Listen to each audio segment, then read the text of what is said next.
Nos faiblesses, nous les corrigerons vite et fort. Nous avons mobilisé près de 500 milliards d'euros. C'est inédit.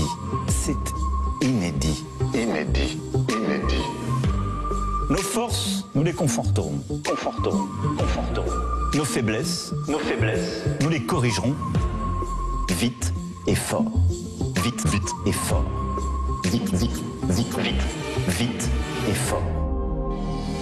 Ah bah oui, évidemment, le discours hier, le discours solennel du président de la République.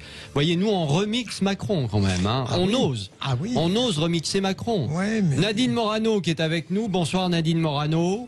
Bonsoir. Bon, voyez, on remixe Macron. Donc vous qui aimez bien danser, je le sais, on aurait pu danser ensemble là-dessus. Voilà, hein, tout simplement. Bon. Pourquoi un pas en avant, un pas en arrière C'est la danse de Macron. C'est ce que ça vous inspire? Exactement. Bon, je vois que vous êtes en forme déjà, ça fait plaisir, voilà. Bon, on va évidemment, Nadine Morano, vous êtes députée européen Les Républicains, merci d'être avec nous dans Les Vraies Voix Politiques. Vous allez répondre à nos questions, aux questions de Nicolas Corato qui est avec nous et de Philippe Bilger également.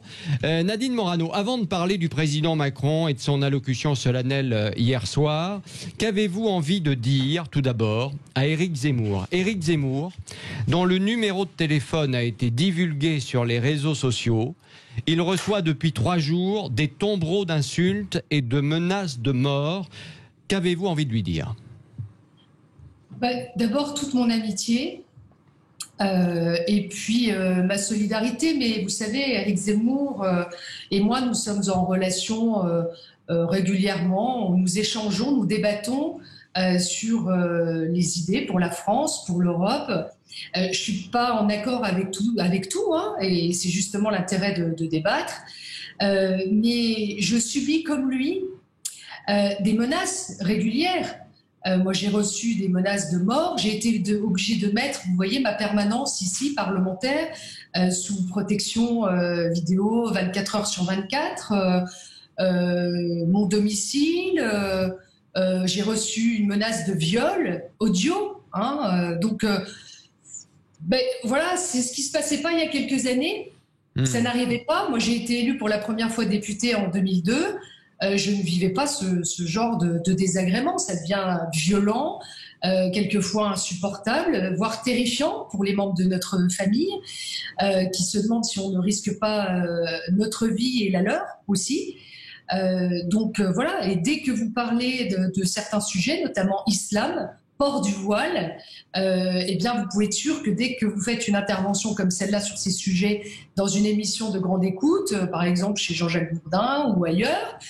Sur Sud Radio, par exemple, oui, bien sûr. Et comme sur Sud Radio aussi, vous recevez des messages extrêmement violents. Et vous ne recevez pas, mais vous ne recevez pas de message, par exemple pour Zemmour.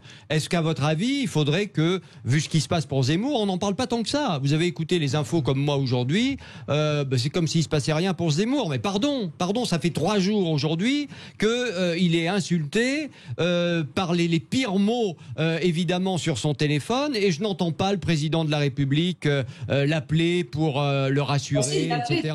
Et je n'entends pas le président de la République vous appelez-vous, par exemple, pour vous rassurer? Non, ça n'appelle pas. Mais je ne suis pas la seule. Vous savez, Éric Zemmour n'est pas le seul non plus à vivre ce genre de désagrément. Je pense que nous sommes nombreux. Zineb El Rzaoui vit les mêmes choses. Enfin, tous ceux qui ont des prises d'opposition, ou même qui osent mettre dans le débat des sujets qui dérangent, eh bien, vous recevez aujourd'hui un tombereau d'insultes. Il faut dire que les réseaux sociaux ont intensifié le phénomène. Ça n'existait pas avant. C'est vrai. Et en fait, depuis qu'il y a des réseaux sociaux sous couvert d'anonymat, eh bien, voilà ce que vous subissez. Tout est possible. Mais Nadine Morano, parce que vous pouvez déverser de la haine sans que ceux qui le font pensent ne pas pouvoir être identifiés. Moi, j'ai une vingtaine là de plaintes, puisque j'avais reçu une lettre à l'époque du préfet, mais pas que moi, les personnalités médiatiquement exposées, dans mon département, avait reçu une lettre du préfet qu'on a versée d'ailleurs à la justice quand j'ai des affaires en justice avec des personnes qui envoient des injures ou des menaces. Après l'assassinat du prêtre, vous vous rappelez, qui avait été égorgé, nous avions reçu cette lettre en nous demandant de déposer plainte dès lors que nous recevions des menaces, tout simplement parce qu'il est nécessaire d'identifier si derrière ces menaces, il n'y a pas des réseaux islamistes terroristes. Pour parler de Zemmour, pour continuer de parler de Zemmour quelques minutes, bon, effectivement, aujourd'hui, il a le problème que l'on évoque, hein, c'est-à-dire ces tombereaux d'insultes qui arrivent sur son téléphone puisque le numéro a été divulgué.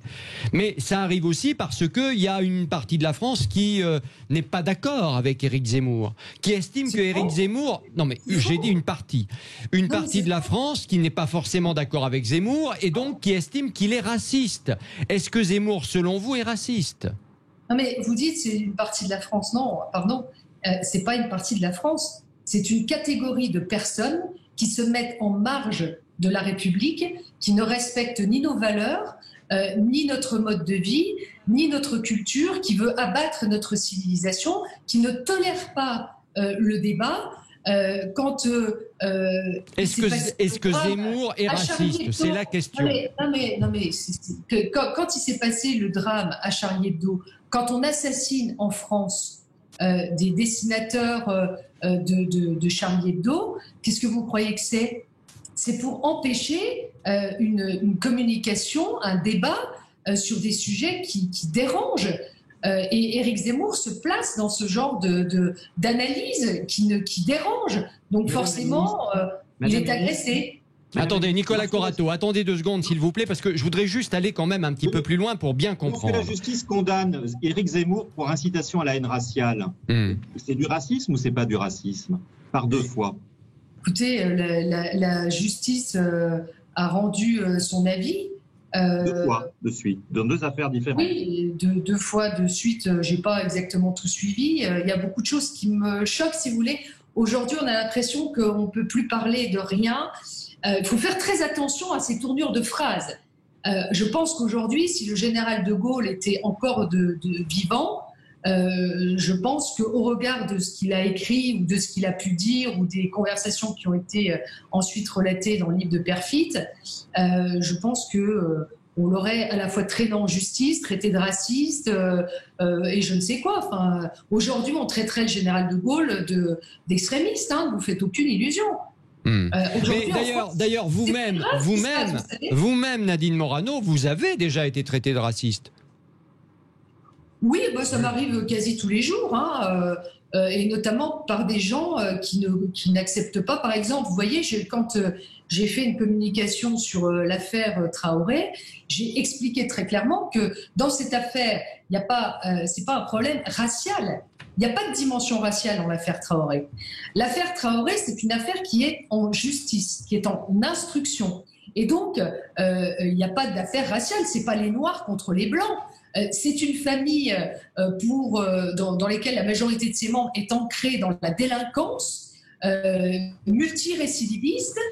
Quand je vois que Assad Traoré, en 2018, au cours d'une manifestation, avait appelé à la révolte, prenez l'exemple de l'Afrique en disant mais en Afrique on va au palais présidentiel, il faudrait faire la même chose en France. Enfin, et c'est un appel à la révolte. C'est insupportable, mais on tolère ça en France et on instrumentalise, ils instrumentalisent le problème du racisme. Moi, quand des gens me disent vous êtes raciste, mais je dis mais c'est parce que vous n'avez rien d'autre à dire. La France n'est pas un pays raciste.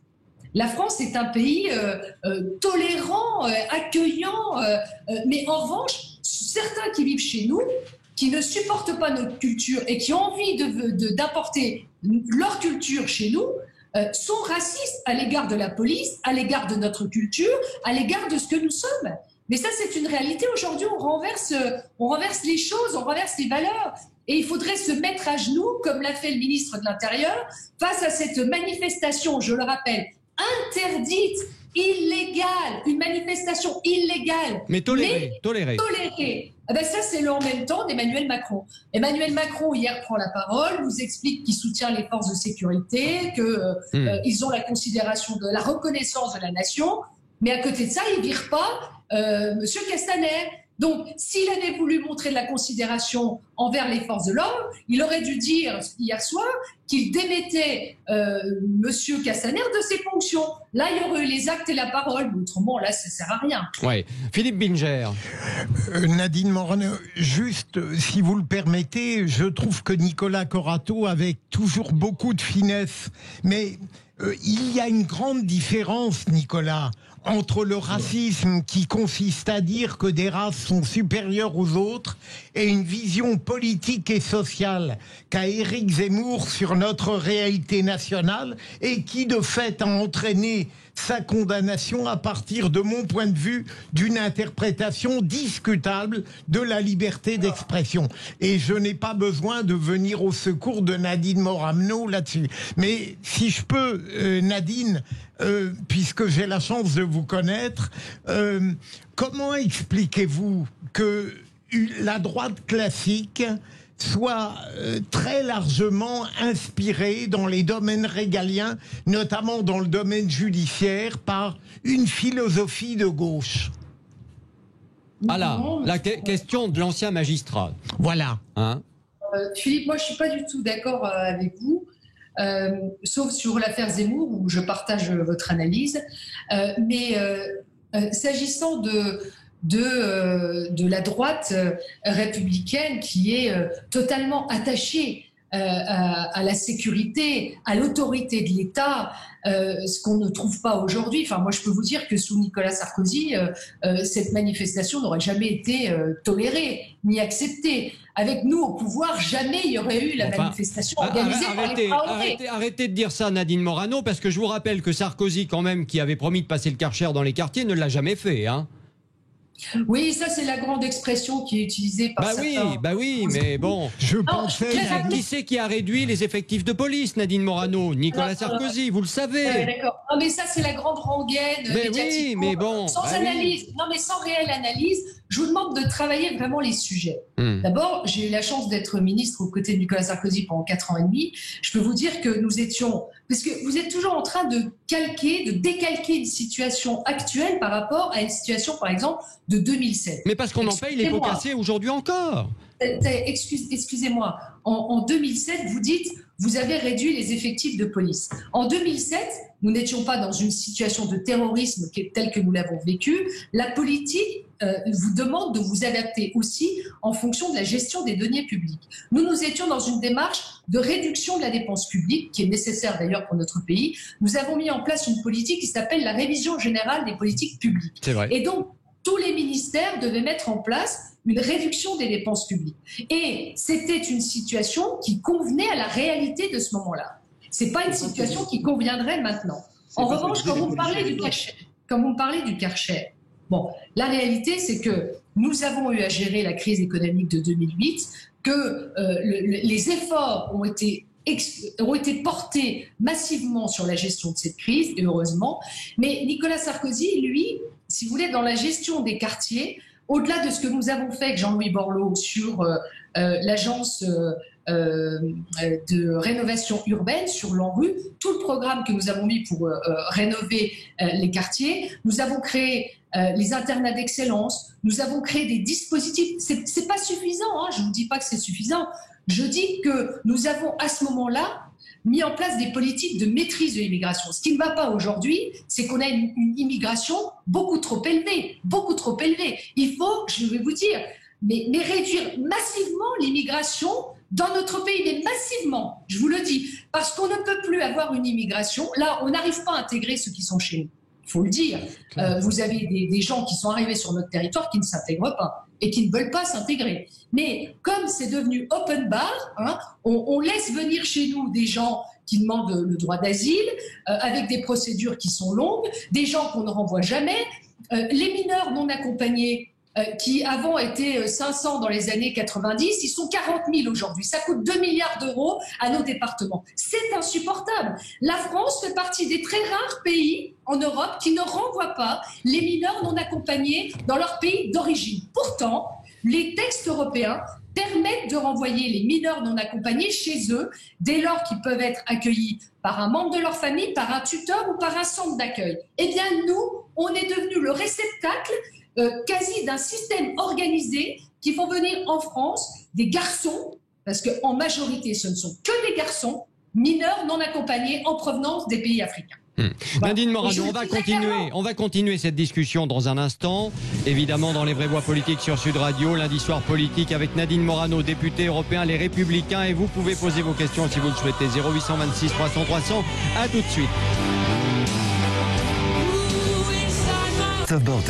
La suite des vraies voix politiques comme chaque lundi sur Sud Radio avec la fine équipe du lundi, Nicolas Corato, président de l'Institut de recherche politique Place de la République, et Philippe Binger, président de l'Institut de la Parole. L'invité des vraies voix politiques ce lundi, Nadine Morano, députée européen Les Républicains. Tiens, j'avais une petite question. Est-ce que selon vous, il faut faire ce que propose le ministre de Normandie, c'est-à-dire supprimer le mot race de la Constitution ? Est-ce que ça vaut le coup de commenter ce que... Je ne sais pas, c'est important peut-être par les temps qui courent, avec les manifestations que l'on connaît, tout ça. Bon. On a affaire à une bande d'amateurs. De toute façon, c'est un gouvernement qui n'est absolument pas à la hauteur de l'enjeu. Aujourd'hui, ce que l'on voit et ce à quoi les Français assistent, c'est qu'il y a dans notre pays... après la crise des Gilets jaunes, une crise sanitaire extrêmement grave qui va entraîner des faillites, des dépôts de bilan, un taux de chômage important, des policiers qui n'en peuvent plus, d'être insultés, d'être caillassés, d'être brûlés, d'être assassinés, d'avoir un manque de respect comme jamais. Hein, et franchement, quand je vois ce qui se passe, parce qu'il faut que les gens connaissent les chiffres quand même, mais en 2018, les chiffres qui étaient sortis officiels, 25 policiers sont morts dans l'exercice de leurs fonctions. Hein. Si vous prenez les gendarmes, les policiers, les pompiers, c'est 110 agressions par jour en France. Moi, je suis désolée, mais quand j'entends le ministre de l'Intérieur, son devoir et sa fonction lui imposent de soutenir ses troupes. Voilà. Et mais si vous l'aviez face à vous, tiens, le ministre de l'Intérieur, là, Castaner, vous lui diriez quoi? Les yeux dans les yeux?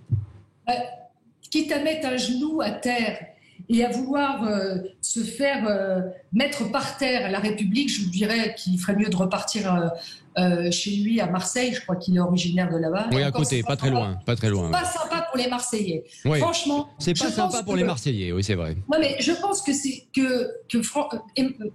Monsieur Castaner a démontré qu'il n'était pas du tout à la hauteur de sa mission.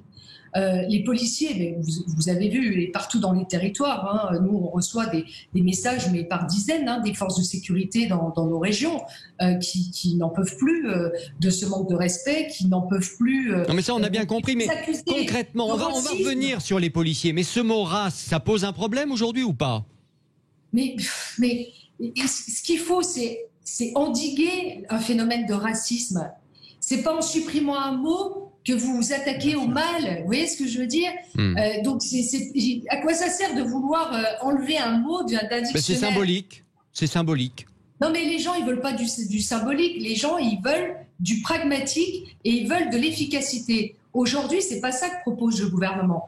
Et moi, ce que je veux, c'est que chacun puisse se sentir bien dans notre pays, puisse s'intégrer, respecter notre civilisation, notre histoire. Non, mais vous croyez que quand j'entends qu'on veut démolir, enlever de l'Assemblée nationale, moi qui étais députée de la nation, d'enlever la statue de Colbert devant l'Assemblée nationale, moi qui ai siégé au sein de la salle Colbert avec mon groupe... Proposition de Jean-Marc Ayrault, ancien Premier ministre socialiste.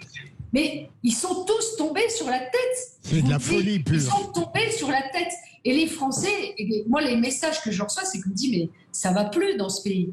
Et voilà, et je pense que tout ça c'est futile. Nadine Morano. Il faut s'intéresser à ce qui se passe dans les quartiers. à ces zones de non-droit, à ces territoires occupés de la République. C'est à ça qu'il faut s'attaquer. Nadine Morano, le président... Ceux qui sont en situation illégale dans notre pays. On a bien compris. Le président de la République s'est exprimé hier soir. Le président de la République s'est exprimé hier soir sur les manifestations antiracistes, les violences, la mise en cause des policiers, etc. Et justement, voilà ce qu'il a dit, on écoute. Nous ne bâtirons pas davantage notre avenir dans le désordre. Sans ordre républicain, il n'y a ni sécurité, ni liberté. Cet ordre, ce sont les policiers et les gendarmes sur notre sol qui l'assurent. Ils sont exposés à des risques quotidiens en notre nom. C'est pourquoi ils méritent le soutien de la puissance publique et la reconnaissance de la nation. Voilà, donc soutien quand même du président aux policiers et aux gendarmes, reconnaissance de la nation. C'est lui qui le dit. Pourquoi a-t-il laissé faire? Pourquoi a-t-il laissé faire son ministre de l'Intérieur? Pourquoi a-t-il laissé M. Castaner tolérer une manifestation interdite alors que les rassemblements de plus de 10 personnes ne sont pas autorisés? Pourquoi est-ce qu'il a laissé faire ça? Donc est-ce que vous croyez que c'est la peur qui guide la politique du gouvernement aujourd'hui, du président et du ministre de l'Intérieur? Est-ce que c'est la peur qui les guide? Je pense que je pense qu'il y a une forme d'incompétence. Je suis désolée de vous le dire. Je pense que les Français sont confrontés à cette espèce de nouveau monde du en même temps. Il faut faire plaisir à tout le monde. Mais vous savez, moi qui suis gaulliste, pour moi, ce qui compte, c'est l'intérêt supérieur de l'État. Hein. C'est ça, gérer un pays. Et là, on n'est pas dans l'intérêt supérieur de l'État. On ne peut pas dire la phrase qu'il a dite sur les forces de sécurité, que je partage, et avoir laissé faire quelques jours avant cette manifestation, la deuxième manifestation interdite en pleine crise sanitaire par le collectif d'Assama Traoré. C'est scandaleux. Voilà. Donc, de fait, M. Castaner s'est mis du côté des délinquants. Parce que je vous signale quand même que certains de nos concitoyens qui avaient oublié leur attestation chez eux en pleine crise du Covid se sont pris un PV. Certains qui avaient dépassé les 100 km de leur domicile se sont pris un PV. Et là, on laisse faire 20 000 personnes se rassembler dans d'autres villes de France sur une affaire qui est en justice. Mais c'est scandaleux. Mais il n'y a pas de mots. Ce sont des gens. Non, mais aujourd'hui, ça dépasse évidemment cette affaire. D'ailleurs, moi, j'ai une question très simple à vous poser par rapport à la famille Traoré. Quand on regarde dans le détail, il est évident, parce que c'est une réalité, donc voilà, peut-être qu'on va porter plainte contre Christophe Bordet de Sud Radio. Je n'en sais rien, puisqu'il porte plainte contre tout le monde en ce moment. Mais quand on regarde la famille Traoré, les frères ont tous des problèmes avec la justice. Ça tombe pas du ciel, hein, s'ils ont des problèmes avec la justice. Ils ont tous eu affaire à la justice à un moment ou à un autre, parce qu'ils ont trafiqué, etc., etc. Donc ça, c'est une réalité. Moi, ce que je voudrais comprendre, et je voudrais que vous nous disiez ce que vous en pensez. Comment on organise une manifestation avec 20 000 personnes, avec un camion, avec de la sono, avec des t-shirts, où ils prennent l'argent pour faire tout ça? Moi, c'est ça, je voudrais savoir. Ils ont mis en place une cagnotte. Vous n'avez pas vu? J'ai vu la cagnotte, mais il n'y a pas que la cagnotte. Ils ont mis en place une cagnotte il y a quelques années pour même demander la libération des frères qui étaient incarcérés, parce qu'ils s'en fichent de la justice chez les Traoré. Parce que vous me dites les frères, mais la sœur, à partir du moment où on organise une manifestation illégale, si vous ou moi, Nadine Morano, j'organise une manifestation illégale, vous croyez que je ne vais pas me retrouver devant la justice? D'ailleurs, je vous rappelle que le préfet, Monsieur Didier Lallemand, a fait un article 40 là. Hein, sur la manifestation de samedi, pas celle la dernière, mais l'avant-dernière. Hein. Donc, en fait, vous avez le préfet qui saisit la justice au titre de l'article 40, mais de l'autre côté, vous avez le ministre de l'Intérieur qui dit que moi, je tolère une manifestation interdite. Enfin, donc, elle se met hors la loi, vous êtes d'accord? Il n'y a pas que les frères, elle aussi, elle est hors la loi. Philippe Bilger. Nadine Morano, là, je considère que la France est dans un tel état aujourd'hui de déréliction sur le plan régalien, sur le plan de l'état de droit, que pour un nouveau pouvoir, même de droite, il serait presque inconcevable de parvenir à redresser le pays en très peu de temps. Que feriez-vous à la place de ceux qui gouvernent à l'heure actuelle ? Alors, moi, mes priorités, je vous le dis tout de suite. D'abord, vous entendez le président de la République dire qu'il n'augmentera pas les impôts, dire qu'il fera un plan massif d'investissement. On ne sait pas comment il va le financer. Moi, je pense que dans ce pays, ce qui nous manque, c'est une gestion sans doute à l'allemande à travers un article qui est la règle d'or budgétaire, ce qu'avait d'ailleurs proposé de mettre en place Nicolas Sarkozy. Il faut arrêter de dépenser plus que ce qu'on le peut. L'Allemagne a un budget en équilibre, c'est pour ça qu'elle a pu emprunter aussi massivement. Nous sommes avec une dette abyssale, avec des dépenses publiques abyssaux, et on met toutes ces dépenses publiques, parce que quand j'entends le président de la République dire toujours « quoi qu'il en coûte », je me dis ben voilà un drôle de banquier qui sait beaucoup dépenser, mais qui sait pas un peu faire des économies. Et moi, je pense à mes enfants et à mes petits-enfants. Et je me dis, mais quelle France allons-nous laisser? Moi, je ferai une gestion, mais j'expliquerai aux Français qu'il nous faut réduire massivement les dépenses publiques, qu'il nous faut massivement réduire l'immigration, renvoyer chez eux tous ceux qui sont en situation irrégulière, mettre en place un dispositif d'accord à la fois bilatéral avec les pays d'origine, en conditionnant nos aides au développement aux pays en contrepartie de la maîtrise de leur immigration. Il y en a marre de donner de l'argent au Mali et aux autres pays et qui ensuite refusent de reprendre leurs ressortissants arrivés en situation illégale. Il y en a marre de payer 2 fois. On paye pour le développement depuis des décennies et on paye aussi pour l'immigration illégale, pour les ressortissants qui sont chez nous en situation illégale. Ben, on ne peut plus. Ouais. On peut plus. Nicolas Corato, on va donner la parole. On va donner la parole, Nadine. On va donner la parole à Nicolas Corato parce qu'on l'a pas beaucoup entendu. Mais c'est vrai que quand je vous entends, Nadine, et on vous l'a déjà dit parce que c'est pas la première fois évidemment, mais on se dit, elle est plus chez les LR. Voilà, parce que les LR n'ont pas ce discours-là, hein, clairement. Si. Ah ben non, non, moi je les entends pas aussi fortement que vous. Pardon de vous le dire. C'est très édulcoré les LR. Hein. Là, vous avez votre place au Rassemblement National. Vous pouvez remplacer Marine Le Pen. Hein. Marine Le Pen en plus dort en ce moment, on l'entend pas tant que ça. Donc non, on l'a entendu hier. Oui, bon, voilà. Elle passe sur tous les plateaux. Non, mais franchement, non, mais j'exagère un peu. J'exagère un peu. Mais c'est vrai qu'on se pose des questions en vous écoutant. Oui, c'est la première fois que j'entends un représentant émérite de LR se prononcer sur la dette publique en pleine période Covid. Et moi, j'ai une première question, j'en ai 2. Hein. Une première question qui est, à vous entendre, est-ce que vous, au gouvernement, vous auriez accepté de mettre en place le chômage partiel, oui, qui va creuser et qui creuse, vous êtes d'accord avec moi, substantiellement l'endettement public. Ouais.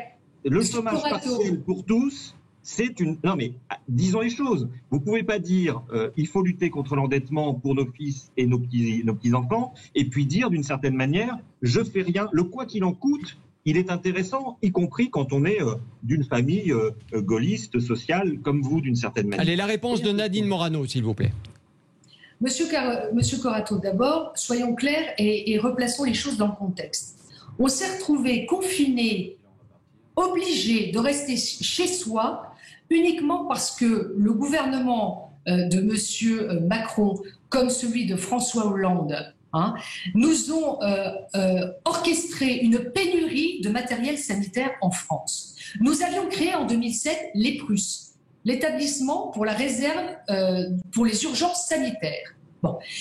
Avec cet établissement qui était chargé justement de protéger les citoyens en cas de pandémie, nous avons quitté, nous, le pouvoir en 2012 avec 1,4 milliard de stock de masse en France. Monsieur Hollande a supprimé cet établissement, l'EPRUS, en 2016. Monsieur Macron en était son ministre. Ils portent tous les deux la responsabilité incroyable de ce qui se passe en France. Pour avoir économisé des millions, quelques millions d'euros, ils nous mettent dans une situation de dépenses de milliards d'euros. Maintenant, c'est pas vous, c'est les autres, mais quand même. Le chômage partiel, répondez parce que le temps passe. Monsieur Corato, si nous avions été aux affaires, nous n'aurions pas été dans la situation d'être obligés de confiner. Il y a eu 4 pays en Europe qui ont fait ce confinement. Non mais, pardon de le dire. C'est trop facile. Mais si, monsieur Corato, je suis désolée. Les pays occidentaux ont mis leur population en confinement. Quelle que soit l'excellence de votre gestion, il y a de fortes chances qu'on ait été confrontés. Répondez, parce que sinon on va pas s'en sortir, oui. Non mais vous m'invitez, vous me laissez répondre. Monsieur Corato, vous savez, ici je suis à Toul, je suis en Lorraine, dans une région à 3 frontières, dont une région frontière avec l'Allemagne, qui sont mes voisins. Donc j'ai vu exactement comment ça se passait chez mes voisins à côté. Je peux vous dire qu'aujourd'hui la France se retrouve dans une situation gravissime par rapport à l'Allemagne, par exemple par rapport à d'autres pays voisins, parce que nous avons eu une très mauvaise anticipation. Après, l'Allemagne a fait un choix un peu différent. L'Allemagne a tout de suite financé, aidé les entreprises en versant dans les 24-48 heures aux entreprises qui étaient obligées de fermer jusqu'à 9 000 €, sans même avoir de justificatif. Nous, on a fait le choix de ce chômage partiel. Alors, vous me dites, si vous appartenez au gouvernement de Macron, vous êtes bien obligé de faire du chômage partiel. Mais moi, Nadine Morano, si j'avais appartenu au gouvernement de la droite, on n'aurait pas eu cette pénurie de sanitaires et on n'aurait pas été dans cette situation-là. Maintenant, je vais vous dire, je reste conforme à ce que je pense. Il faut avoir un plan d'investissement. Nous avions lancé le grand emprunt. Parce que la dette, si vous voulez, quand elle est bien utilisée, je ne suis pas pour dire qu'il ne faut jamais de dette, c'est ridicule. Un ménage sans dette pour pouvoir investir pour chez lui. Je ne suis pas à une dette zéro, c'est ridicule. Mais quand il faut pouvoir s'endetter, il faut pouvoir le faire sur la base d'investissement. Nous, quand on avait subi la crise économique, on avait mis en place le plan de relance, géré d'ailleurs par mon ami Patrick Devedjian, à qui j'ai disparu récemment, oui. Parce qu'il est parti récemment du Covid-19. On avait mis en place le plan de relance et on avait mis aussi en place, cher monsieur, le remboursement anticipé de la TVA, ça s'appelle le RC-TVA, pour les collectivités locales, pour que justement elles puissent investir localement et faire travailler les entreprises dans tous nos territoires. C'est pas ce qu'ils font eux. Ouais. Lui, c'est... Allez, moi, quand j'ai entendu... Vous savez, j'ai beaucoup d'entreprises parce que tous les 48 heures, on avait une conférence téléphonique, enfin une conférence, visioconférence d'ailleurs, avec le préfet et des conférences économiques où on avait les acteurs économiques en ligne. Et vous aviez certains... Qu'est-ce qu'ils vous disent, ces acteurs? Qu'est-ce qu'ils vous disent concrètement par rapport à la situation là? Qu'ils ont été obligés de subir le chômage partiel dans certains secteurs parce que certains se sont dit la bonne aubaine. D'autres, comme ils n'avaient pas de possibilité de faire garder les enfants, se sont mis en chômage partiel aussi. Enfin, cette histoire de dire... alors que moi, j'étais en Belgique la dernière fois, toutes les écoles sont ouvertes en Belgique. Hein. Ouais. L'école, ça sert à enseigner. Puis ça Deuxième question de Nicolas Corato, il nous reste 2 minutes. Allons-y, Nicolas, rapidement. C'est trop court. Mais oui, mais c'est déjà très long en même temps. Hein, une question à la députée européenne que vous êtes. Je voulais savoir quelle était votre position sur le plan d'emprunt mutualisé de 500 milliards d'euros, dont s'est beaucoup gargarisé hier soir notre président de la République. Est-ce que c'est un plan que vous avalisez, dont vous vous réjouissez? Est-ce que cette solidarité européenne de mutualisation de l'emprunt, c'est quelque chose que vous appelez de vos voeux? C'est quoi votre vision du rôle de l'Union européenne dans cette crise? Allez, vous avez 1 minute pour répondre, Nadine Morano, 1 minute. Pardon, mais là-dessus, il a encore fait un coup de com'. Parce qu'avant, quand il y avait un accord franco-allemand, c'était un accord qui était une locomotive et par lesquels les autres États membres étaient rejoints. C'est comme ça qu'on l'avait vécu, nous, au moment de la crise en 2008. Là, maintenant, il annonce un accord franco-allemand. C'est toujours Angela Merkel, mais les États membres ne les suivent pas. Ils n'ont pas envie de mutualiser la dette de ceux qui gèrent mal leur pays. Et il faut se mettre à leur place. En revanche, emprunter sur les marchés pour que certains puissent bénéficier d'un taux d'emprunt bas, ça s'appelle de la solidarité. Mais objectivement, ce plan... C'est un peu ça l'idée quand même. Ce plan, cher monsieur, d'abord, il faudra qu'il soit voté au Parlement européen. Oui. Et vous le voterez? Mais on verra ce qu'il y a dedans. Attendez, on verra ce qu'il y a dedans, d'une. Deux, les autres États membres, beaucoup sont réticents et ont déjà fait savoir qu'ils n'étaient pas d'accord avec cet accord. Donc, un accord qui reste un accord franco-allemand n'est pas un accord de l'ensemble de l'Union européenne. Voilà. Donc, et on aura peu de chances de voir le jour. Voilà, donc moi je suis pour l'Europe des nations, comme vous le savez. Donc moi je veux bien qu'il y ait une solidarité en termes de crise, mais payer pour ceux qui gèrent mal et qui prennent des politiques un peu, comment dirais-je, ultra dépensières, je pense que les Allemands ne seront pas d'accord et que moi je trouve qu'il faut faire attention. Ouais. Merci beaucoup Nadine Morano d'avoir été avec nous. 3/4 d'heure quand même, hein. Il ne faut pas se plaindre. C'est parce court. que c'est court. Non mais on rêve. Bon, merci beaucoup Nadine Morano d'avoir été avec nous dans les vraies voix politiques sur Sud Radio. Merci à Nicolas Corato. Merci évidemment à Philippe Bilger. Dans un instant, vous retrouvez évidemment Yvan Cugius pour le Loft Musique. Bonne soirée.